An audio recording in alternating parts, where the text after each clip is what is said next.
Hello, everyone. Welcome to another episode of the Athletic School podcast. Today, we have here our guest speaker, Zach Schenken, founder of the Vitruvian, where the goal is to help others achieve self mastery in order to build an undeniable life. Zach, thanks so much for joining me, man. Thanks for having me, brother. I appreciate you reaching out and appreciate you following through on the message. I was beginning to get a little bit worried. It had been a while past the last time we had talked, but glad you got to circle back in the new year. And yeah, excited for today. Hopefully, I can provide through my story and insights something valuable to your audience and get to learn a little bit more about your world. And yeah, super excited. Awesome. Yeah, I'm glad we could find the time. I was really looking forward to. Um, to begin with, I kind of want to understand what's the Vitruvian. What does that mean? Yeah, so a little bit open ended, and if you want to cut in or jump in as I kind of explain it all, feel free. But the name itself comes from the Vitruvian Man sketch, the man with the circle and the square. It's actually on the shirt Is I'm that, wearing here. yeah. Wasn't planned particularly; it just happened to be in the rotation today. But it's a famous sketch from Leonardo da Vinci. Many people may be familiar. And when I was kind of starting out, building out what I have now, both the podcast, the content, the program, etc., I was looking for a name, and that name kind of struck me. I was always inspired by Renaissance art in general, but certainly Leonardo as a character, how he was, of course, a polymath. So he wasn't just a Renaissance artist. He was also an inventor, an anatomist, a botanist, a philosopher, all these different things. And I similarly felt like I was always maybe a strangely shaped peg with no specific hole to go into. I had interests in philosophy, in athletics and training, in physics and mathematics. And so I never really felt like I should be boxed in. And so I was always inspired by him. And surprisingly, the name wasn't taken. And then I've been able to kind of build out a lot more around that. And of course, it's the kind of company and podcast that I run now. So that's kind of the introduction to where that name came from and generally what it means to me, but certainly happy to go into more detail. Of course.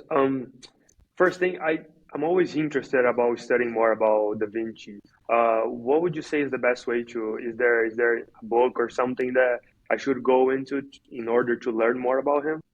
Yeah, I mean, a great book on Da Vinci is the Walter Isaacson biography on Da Vinci. Hmm. I think that's a great place to start, and it'll certainly give you a ton to go off of. Isaacson's also he did the most recent Elon Musk book. He did the Jobs, one of the best Steve Jobs biographies as well. So he's just like one of the best biographers um, ever, in my opinion. And that book's a great place to start. You can also, of course, just go down the YouTube rabbit hole. There's plenty of good like mini docs and like short videos on it. But that was one of the books that I used personally, like just both to satisfy my curiosity, but also doing research for kind of like building out the universe that I have now. Hmm.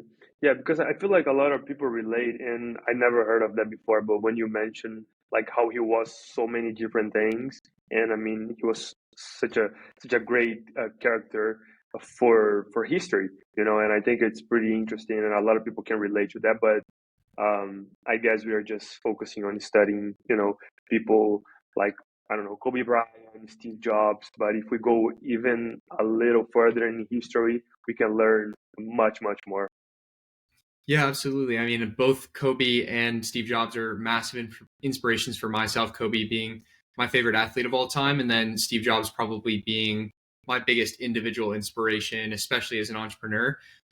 So yeah, I look at it as just like a massive data set. It's not either or, but going back through the great expanse of information, I think that's one thing we're privileged with is with the internet access to like all of recorded human history, at least is what's made it onto the internet and what we can get our access to now. So I look at that as like a massive, essentially like a superpower. So taking in, maybe you don't have mentors in your personal life, maybe you don't have a father figure to aspire towards, but you can seek out those great men throughout history and they bring them into your circle. I talk in my program about like, I call it the immortal mentors, but those are just books, right? Like they're there waiting on the shelf to mentor you. And, some of the greatest minds of all time took all of their life's lessons and distilled them into texts, maybe sometimes many, many books, but sometimes maybe there was only one book for their lifetime. So I think there's a lot of wisdom in reading, in books, and revisiting the past. And yeah, I like to look at kind of all of it. Hmm. Yeah, and you mentioned about your program, and one of the things that you mentioned in your program is the philosopher, the warrior, and the artist.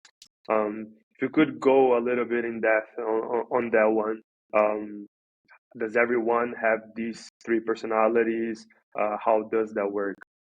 Yeah. So when I was building out kind of these archetypes, I see it as I call them the three Vitruvian identities. And Hmm. similar to Leonardo, right, he had all these different kind of verticals. And I think that as men, we have the ability to be a lot. So that calls forth the duty to do so. And so those are the three archetypes: the philosopher, the warrior, and the artist. And I think at the center of self mastery, like in the sketch, is the human body. So we have to discipline ourselves, take care of our physical health.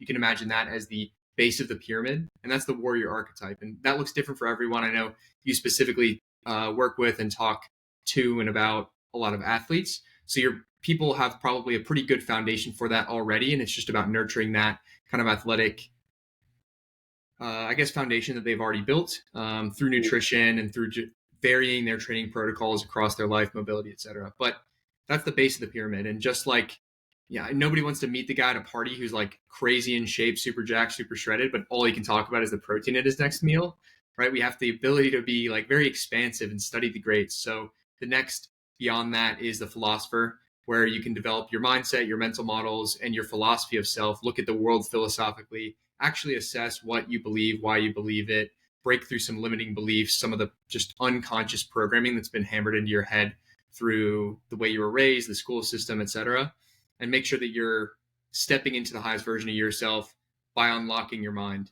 And then that final archetype, the artist, I think that every human being was put here to be a creature of creation. Like we were made in the image of God, if you want to take the biblical perspective, but we were clearly put here to make things, right? Like our hands, these are tools for creation. So seeing yourself as a creator and what that could look like completely varies, life to life to life. Sometimes it just means maybe you make content, maybe you make a podcast. That could be a vertical, and certainly in the information age we live in, that's many people's version of their art. But maybe it is traditional art, maybe it is writing, maybe it is how you give your gift and speak to your peers or you teach. There's a million and one verticals, but seeing yourself as a creative force and then shifting from kind of just constant consumption, which is kind of the, I guess, the double edge of the sword we uh, live in with technology and everything, where Hmm. we have access to all this information, but if we just stay in the state where we're just consuming it, it doesn't really produce any fruit unless we can shift into that creator. So those are the three Vitruvian archetypes. And I do think that every man should and can foster those three. And if that's the kind of pillar, or those are the pillars for your life, and you can hit on action items every single day, one in each of those buckets minimum, then you can be the highest version of yourself and really step into an expansive form of your life. Hmm. Interesting. Personally, I think the artist, it might be the hardest one for me, and I feel like for probably for athletes as well. Of course, I created the podcast, and that's a great example. But I think a lot of people, when it comes to athletes or in general, people might have a hard time creating things. Is there anything that you would recommend for people to kind of like um, figure out what they can create, because some people are good at drawing and and I don't know, something like that. I'm terrible personally at drawing. I cannot draw anything. I can barely handwrite anything, and I think the podcast was my best creation. um, but is there anything that you recommend or something that you work with the people that you work with, um, that kind of like helps us finding what's something that we can create? Yeah, absolutely. And I really do think that, your gift to give, your Achilles advantage, which we can also get into, which is kind of synonymous with like your unfair advantage, the thing that you should triple down on, your edge in life. Finding out your thing. Some you might use the word mission or purpose. All of these things are kind of synonymous in what I'm about to talk about. The biggest thing in my program that I walk people through is raising your level of self awareness. And up and until this point, your entire life is a data set.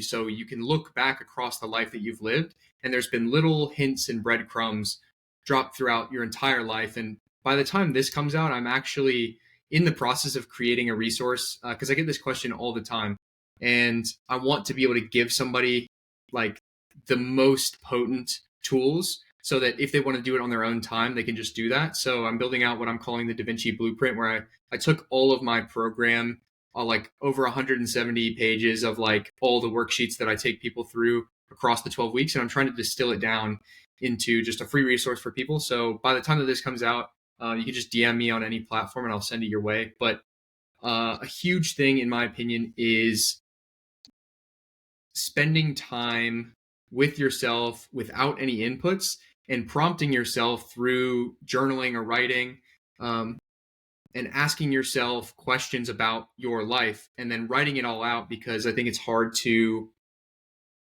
know what you believe or know what you're meant to do by just spending all your time in your head, because it's a lot of noise, right? Like you're thinking about the potential judgments, it's going through a lot of filtering. But when you have a prompted question and then you freeze it on the page, it can become a lot more clear. And so guiding people through a few helpful exercises, happiness islands, ikigai, which you may be familiar with, and a few others, so that you can essentially start laying out the ingredients lists, like everything that has inspired you, that has touched you deeply, that has been a part of who you are today.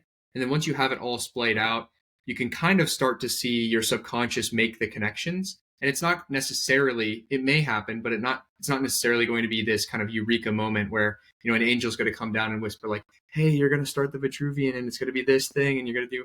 But, a lot of these exercises I personally did myself when I was stepping towards graduating out of university, when I was also asking the same questions that everybody does, which is like, what am I supposed to do? What do I want to do? I'm staring down the barrel of a career that I know I really don't care that much about. I studied something that, I was fit for, but, isn't my highest passion and highest calling.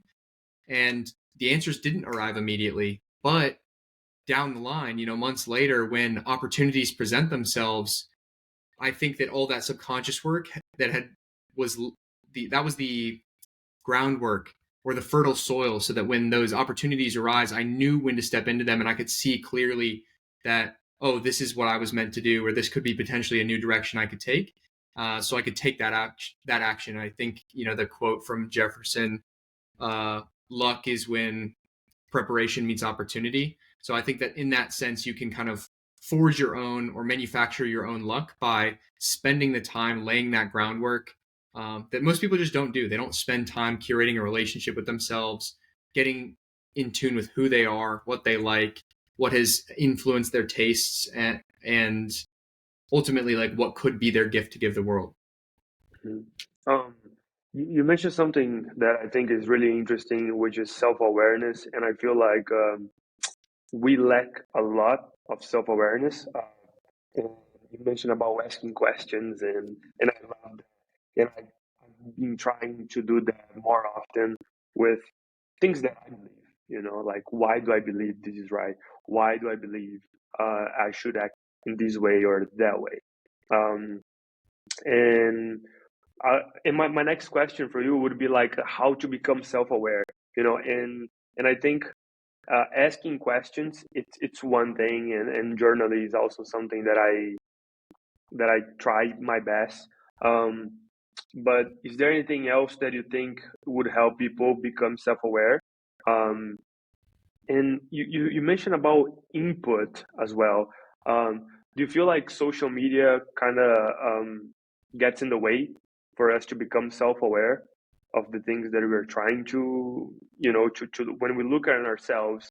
I feel like we're just influenced by what Andrew Tate thinks, or what we saw on this Instagram, or that post or that post. So, what's something else that we can do to become self-aware, if there is anything besides asking questions to ourselves? And should we avoid social media in a way in order to become more self-aware? Yeah. So a few questions there. So I will try my best to kind of piece them Yeah, through. I'm sorry. I just had so many thoughts going on at the same time. No, it's okay. It's totally okay. So I think 100% auditing, that's one of the first things I do in the program is you have to audit the inputs that are coming in. I think any athlete in the audience fully understands and already internalizes that, you are what you eat, right? So if you want to be a high performing athlete, you need to feed your body that kind of fuel. Well, literally exactly the same, and maybe even to a higher degree, the things that you feed your brain become who you are, right? Like the thoughts that you produce on a consistent basis, the connections you start to make, the words you start to use on a very unconscious level. So a lot of this stuff is just passively programming. And if your social media feed is just whoever you followed from high school and then college and the sports teams, and you have 5 different sports center things and it's just a bunch of nonsense, right? Like you see like every dude from high school repost the same thing from the Super Bowl. um, it's just, first of all, it's stealing your most valuable resource, which is your time and attention. It's constantly just draining you. You're being a consumer, you're not producing anything meaningful. And two, if you don't actively audit what is being put in, i.e., taking a really hard look and saying, like, okay, do I need to see this today? Did this person's story of the bagel that they ate at the store really provide value to my life? Did I learn anything meaningful? Is it changing how I'm going to operate during my day? And so doing a social media kind of audit is important. Now, do I think that it is a problem? I think that it is a reality. I choose to view it neutrally, and it's a tool that you're either using consciously for you, in which case it's positive. But if you're using it passively or not consciously, then it is absolutely negative, because the algorithms and the companies that run the platforms, their only prerogative that we know of is to keep you on the app and keep you scrolling for advertisers and whatever. So they're just trying to keep your attention. And then any of the content creators, myself included, are some either monetizing or not monetizing your time and attention. So you need to make the conscious flip to say, if I'm going to spend any time on social media, it's either going to be providing me value, entertainment, inspiration, and hopefully helping me figure out my thing to give the world, and then start giving your gift and shifting away from consumer to creator. So auditing, and a great thing that I walk my guys through, like we'll use Instagram as just kind of the baseline example, but first of all, just unfollow people pretty relentlessly. If that's something you're uncomfortable with, there is a feature that you can use on Instagram, and you can go to either someone's profile or on their story. On the story, you click the 3 dots on the top right, and you can click mute story, mute posts, or both. And that doesn't notify them. You can always undo it later. So if you feel uncomfortable unfollowing people for whatever kind of social situation you've got going on, that's a great first step. So you're simply just seeing less on your feed day in and day out. And then, yeah, as you grow more comfortable being very jealous of your time and attention, you can start unfollowing people that just don't serve you. There's probably just, you've accumulated so much nonsense, whether it is people you've met or even more than likely just nonsense other creators. So auditing anything that you're spending your time on. And if you want to know like what's most high priority, just go to your screen time on your phone, see the app that's taking most of your time during the day, start there. For some people, it's TikTok. For some people, it'll be YouTube, Instagram, whatever, and then just work your way down. Now, if you don't ever intend to create content, my opinion is you shouldn't be on that platform, period. Other than maybe Instagram, just because it can be like a good social networking tool, like almost like a business card, just for networking and meeting people. But apps like TikTok, Snapchat, like they're just completely wasting your time unless you're generating content. And then I think I'll stop there. Oh, back to the raising your self-awareness thing.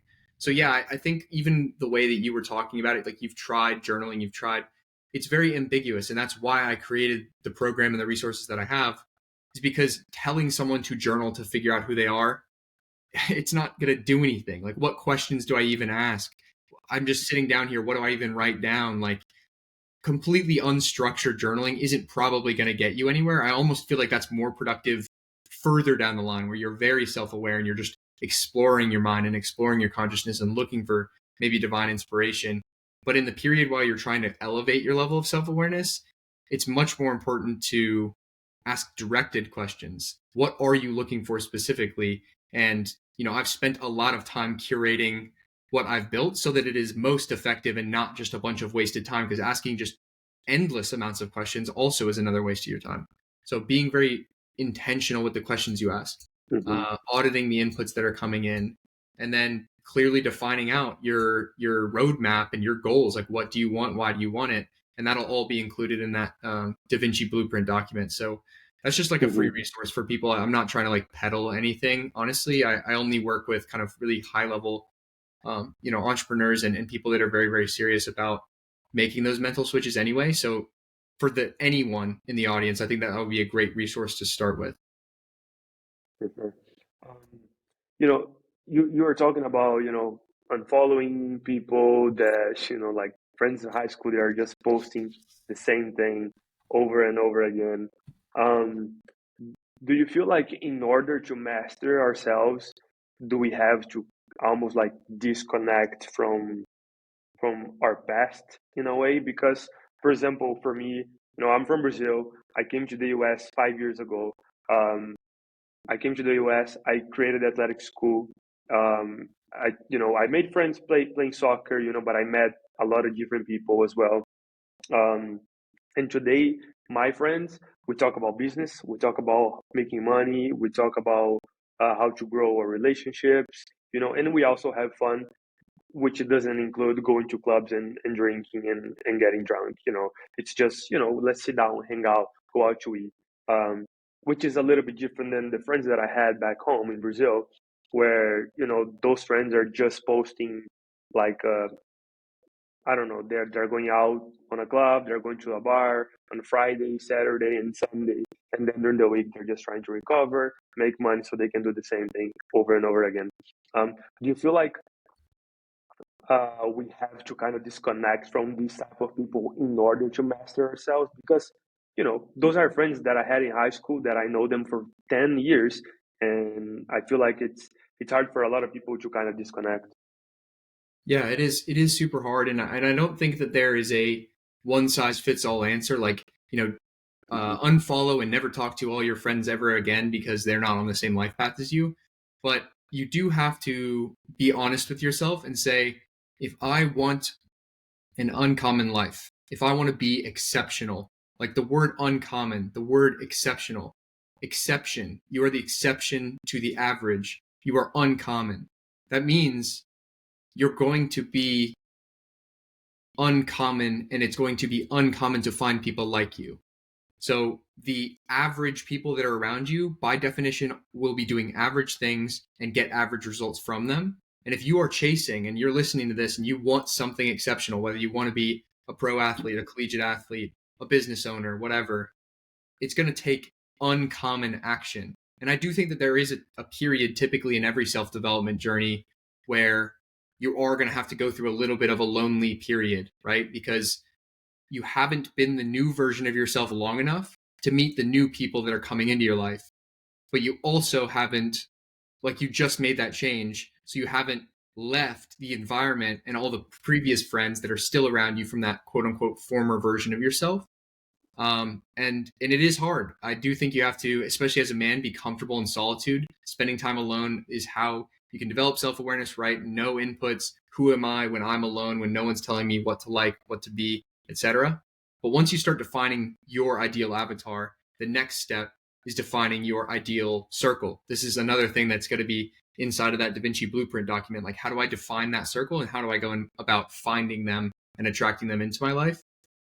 So I don't think you have to do it alone. I think that's a fallacy. I think there's a lot of like mental masturbation around the idea of like lone wolf, alpha male, like grind set, monk mode. Like it's nonsense, and clear, like the health data is out there. Like the number one cofactor and coefficient for longevity is community.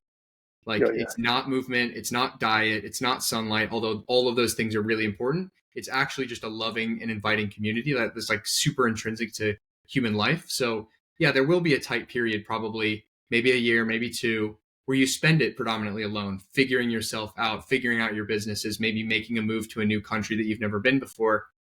But you do need to find your wolf pack of like-minded people that will push you to be the best version of yourself, that will hold you accountable to that highest version, that are versions of people that have attributes that you're trying to emulate.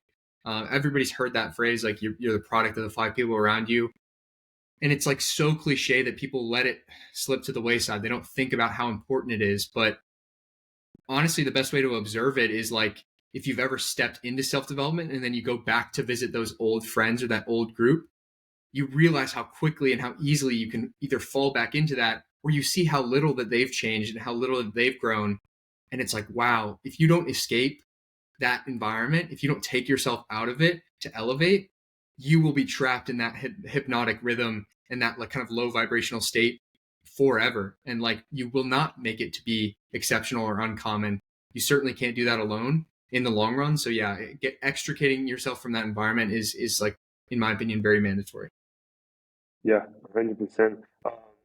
Yeah, I talked about the other day on the podcast as well because I was reading the book The Happiness Advantage, and one of the main things that the guy talks about, is creating relationships and having people around you that kind of like go in that journey with you.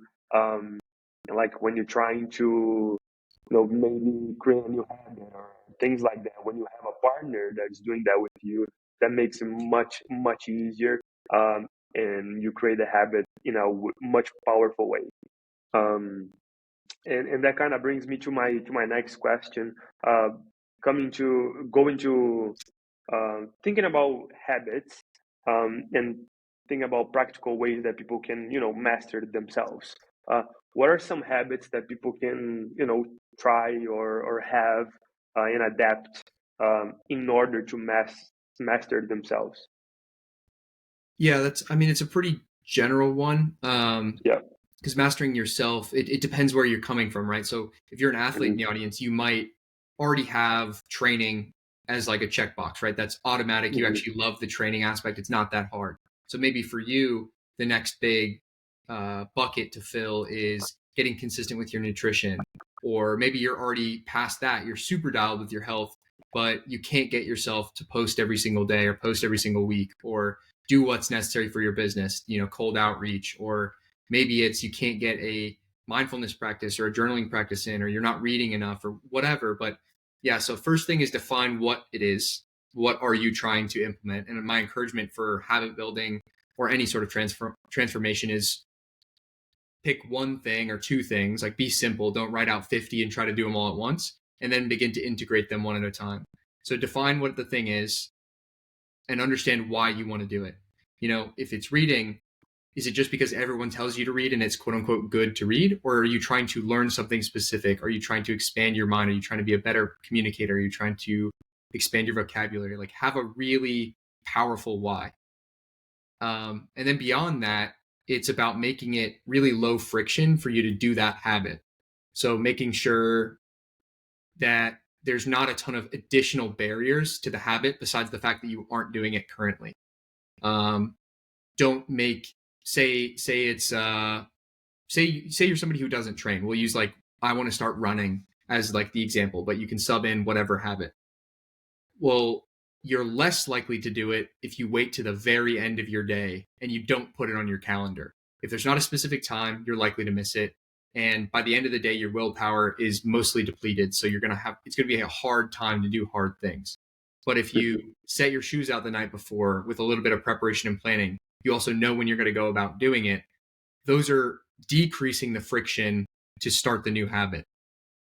So yeah, I think getting yourself out of your own way, establishing systems, routines that are low friction and decrease that barrier to entry. And then potentially another one is habit pairing. So what do you look at what you're already doing every single day? Are there any things that you can pair with it? If you're trying to stop looking at your phone before bed and you want to start reading before bed, that's a pretty good two to pair. So leave the phone outside of the room, don't charge it in your bedroom, and then replace scrolling with reading. That's like 2 for 1 there. Or I don't know, maybe you need to do some sort of outreach for your business and you also want to start walking 15K steps a day. Can you do that while you're walking? That's a pretty good way to pair it. Or maybe you want to start listening to an audiobook. Can you do that while taking a long walk each day or on the treadmill? Like I said, there's kind of a lot of different habits we could be talking about, and mastering yourself is like a pretty big bucket, but it's important to define those things, why you want them, and then look at decreasing the friction to each individual one. Awesome. Yeah, I love the perspective. I think is different. And I think it helps people, kind of like stick to the habits that they want to have, because otherwise they're just doing it just to do it. Just like reading, as you mentioned, like what you're reading, uh, trying to learn these or trying to do that, or you're just reading because everyone says that reading is good. So yeah, I love that. Um, Something else that you talk about is the unfair advantage, which I think when it comes to sport, it becomes easier to define what's, as a lacrosse player, as a soccer player, I know what I do best, and basically I should focus on that, like something you mentioned a little bit earlier. Uh, but when it comes to life, maybe even business in a way, um, how can I find my unfair advantage? Uh, and I'll use myself as an example. I don't, maybe I have a hard time seeing what my unfair advantage is.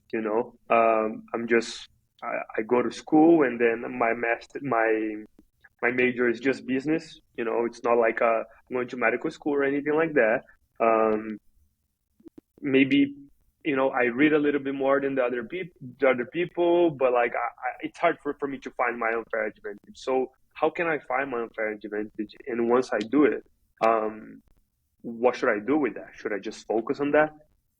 Yeah. So the having the why is really important. So I'll start there. Hmm. And the reason why is because you could spend your entire life alternatively trying to outcompete someone at being them, and you'll never Hmm. beat somebody at being them. They're going to smoke you 10 out of 10 times.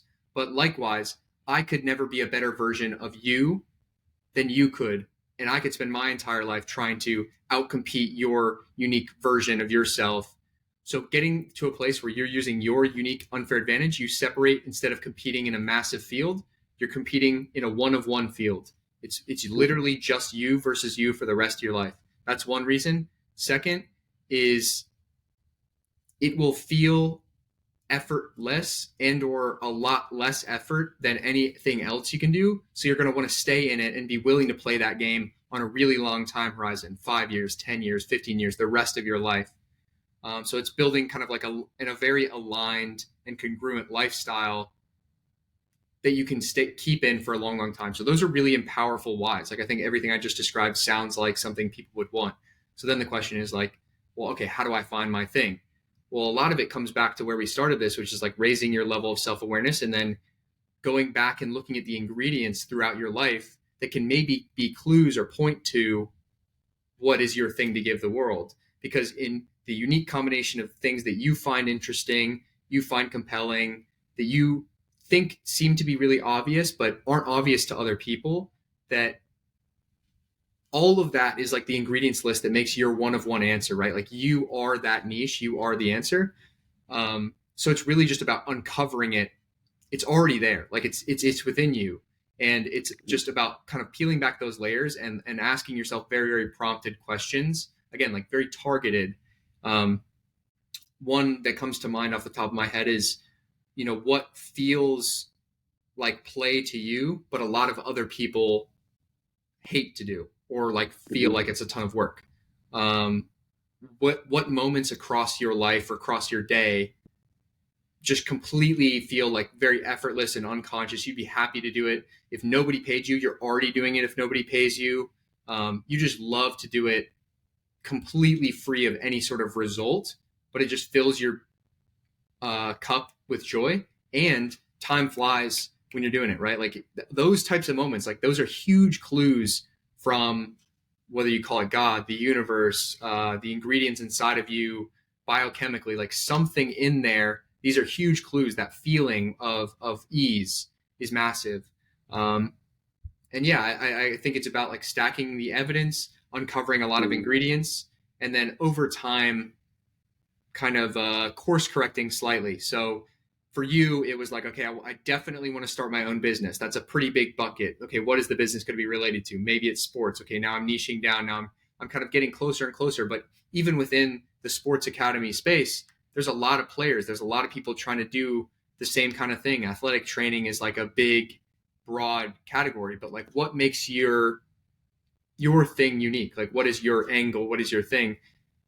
Well, you are that thing, right? I can't go back across your life and tell you all those ingredients, but I can help you kind of uncover it through very specific kind of examples and exercises. Again, it's for you to uncover and almost remember. Like I think we were all sent here with that, and then people beat it out of you through formal education or whatever. Like you can't go down that career path. No, you'll never make any money from that. Or you need to study something that's going to make money in school. So go study business. But like you said, what even is a business degree? It's just like the most generic PowerPoint memorizing nonsense. It's not actually teaching you, one, how to build a business, but two, what business you should be building.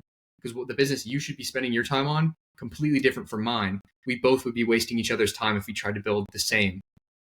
So yeah, I think that's kind of what I would say. Yeah, awesome. Yeah, I love how you mentioned that we have all the answers. We just have to ask the right questions. Um, and to just to wrap it up, the question that I always ask my guest speakers is how you define success. Um, Everyone have a different definition, and all of them feels right. So that's kind of like a how I wanted to to finish the podcast and kind of hear what you have to say about success. I love that, and that's a huge one for myself as well. You don't want to be caught up in a product of mimetic desire. You kind of briefly touched on it. Like you don't want the Bugatti just because Andrew Tate has the Bugatti. You don't want to live in Dubai because Iman Gadzhi lives in Dubai, right? Like what is for me, specifically me, and how can I go about attaining that? So one of my favorite definitions of success comes from Earl Nightingale, and it's the progressive realization of a worthy goal. And the reason I like that definition is because you're not waiting to be successful by getting the thing or hitting the goal. It's the progressive realization. So you are successful if you're pursuing something that you've defined as meaningful. Now, my personal worthy goal is kind of similar to a Naval Ravikant quote, which I really like, which is fit body, calm mind, and a house full of love. And so I want to be the most vital and healthy version of myself. I want to have the ability to think clearly, reason well, have a clear philosophy of life. And then I want to foster an environment of love for the family that I will eventually build, the relationships I have, and the community that I have for myself. Awesome, I love that. And again, it's a new one. I love that. Yeah, it's really good. Um, Zach, thanks so much for joining me, for sharing all that knowledge. As I mentioned before, I think people will take a lot of insights. They will learn a lot from it. It's a topic that I love talking about. I've learned, if nobody else listened to the podcast, like I already took a lot from it. So I really appreciate you taking the time to join me. Yeah, I appreciate you having me, bro. I appreciate you sharing your platform. For anyone that's listening, I'm very active on my social, so DM me if you have any questions about anything I touched on today. I love to just like help as much as I can. Like I mentioned, by the time this comes out, I'm not sure exactly when it is, but the Da Vinci Blueprint document, it will be just like a free resource. Like I just want more people to be on their path, figuring themselves out. So that'll be out there. And then if you find hearing my voice interesting, there's more of it on my YouTube channel. So you can just search my name on any platform. I'm sure you'll link everything below. But yeah, that's Yeah, all for me, bro. awesome. Thank you so much.